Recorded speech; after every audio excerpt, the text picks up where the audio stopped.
Bonjour à tous et à toutes. Aujourd'hui, je vais vous parler de Jules César. Dans le cours précédent, on a vu comment, au IIe siècle avant Jésus-Christ, au 1er siècle, la République romaine ne fonctionnait plus. Le système ne fonctionne plus, et du coup, un certain nombre d'hommes politiques romains ambitieux veulent changer le système à leur profit. En fait, certains veulent s'emparer de tout le pouvoir, voire devenir roi, se faire couronner roi. Or, je rappelle que les Romains ne veulent pas de roi. Depuis qu'ils ont chassé le dernier roi en moins 509, je vous renvoie au tableau Le Serment de Brutus qu'on a vu ensemble. Alors Jules César, qui est Jules César? Alors en fait son vrai prénom c'est Caius et son nom de famille Iulius. Caius Iulius. Caesar c'est un surnom. Alors Caius Iulius, il est issu d'une des plus grandes familles de la noblesse romaine. C'est un patricien, on a vu le mot ensemble, les patriciens sont les nobles romains.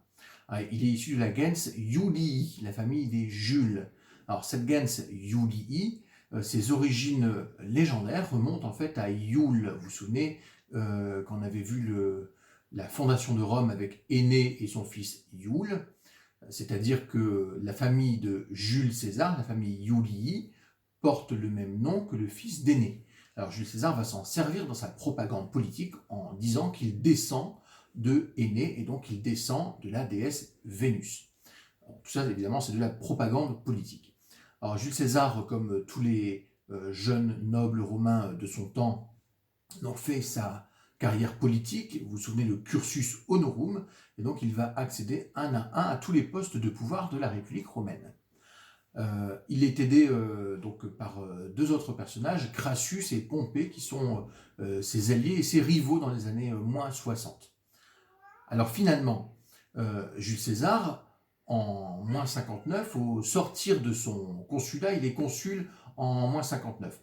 En moins 58, on lui accorde le gouvernement d'une province. Donc il est ce qu'on appelle proconsul. Un proconsul, c'est un ancien consul qui devient gouverneur de province.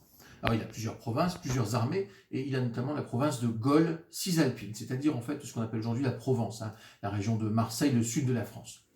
Alors Jules César avait demandé cette province avec des légions dans cette province pour une raison simple, il voulait conquérir la Gaule. Il rêvait de grandes victoires militaires, comme son ami et rival Pompée, qui a remporté des victoires militaires en Asie, et comme un autre modèle pour tous les hommes politiques romains de cette époque, comme Alexandre le Grand, le célèbre roi de Macédoine, vainqueur de l'Empire perse dans les années moins 330.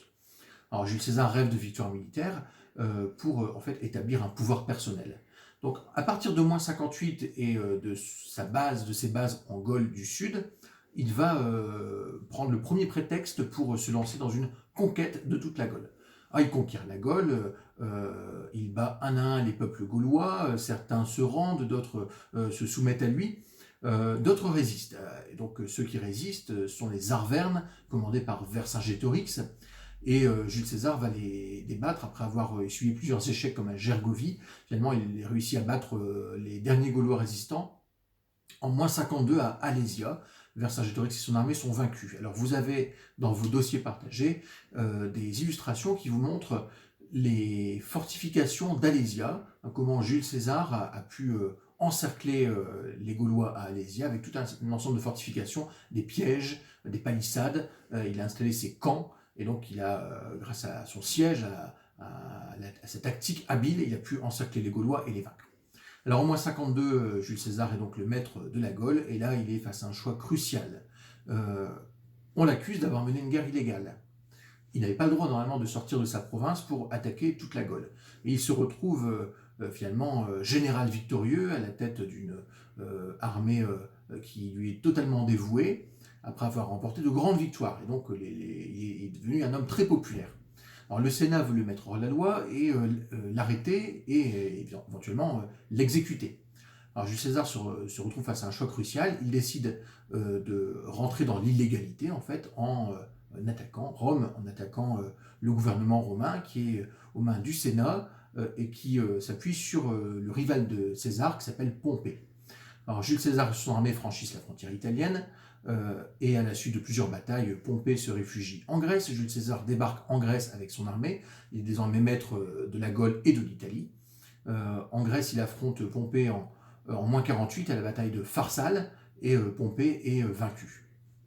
Alors ensuite, Jules César se rend en Égypte, il affronte les derniers partisans de Pompée, il les bat également en Tunisie, et il les bat également en Espagne, et finalement il se retrouve à Rome, après avoir vaincu tous ses ennemis, au summum de son pouvoir. Alors il ne peut plus être consul, et donc il occupe un poste dont je vous ai parlé, c'est le poste de dictateur. Le dictateur, hein, c'est normalement la personne qui est pour 6 mois à la tête de l'État quand un consul est mort en cas de crise grave. Donc là, le prétexte, c'est les guerres civiles. Donc Jules César s'est fait nommer dictateur pour 10 ans, et ensuite il se fait nommer dictateur à vie. Et là, en fait, Jules César se retrouve face à un choix. Que faire? Est-ce qu'il peut en rester simplement avec ce poste de dictateur à vie? Hein, vous avez sur l'illustration que je vous ai mis dans vos dossiers partagés, hein, la carrière de Jules César, et en fait, Jules César va finir assassiné. On l'accuse de vouloir être roi, ce qui n'était pas tout à fait faux, hein. Il avait montré certains signes comme quoi il aurait voulu se mettre roi, notamment un épisode célèbre qui est raconté par l'historien Suétone, où le bras droit de Jules César, Marc-Antoine, lui propose la couronne royale. Et Jules César la refuse, mais en faisant du cinéma en fait, hein.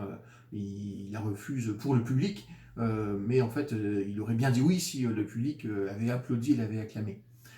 En fait, il y a tout un tas de signes qui montrent que Jules César aurait voulu être roi, et donc un certain nombre de sénateurs attachés à la République et qui ne veulent pas de roi vont faire un complot pour l'assassiner. Parmi eux, il y a le fils adoptif de Jules César qui s'appelle Brutus et qui porte le même nom que son ancêtre légendaire, celui du tableau Le Serment de Brutus. Voilà, donc Jules César meurt assassiné aux Ides de mars -44, et à sa mort, donc une querelle de succession va opposer ses descendants et ses héritiers, mais je vous en parlerai dans une autre vidéo.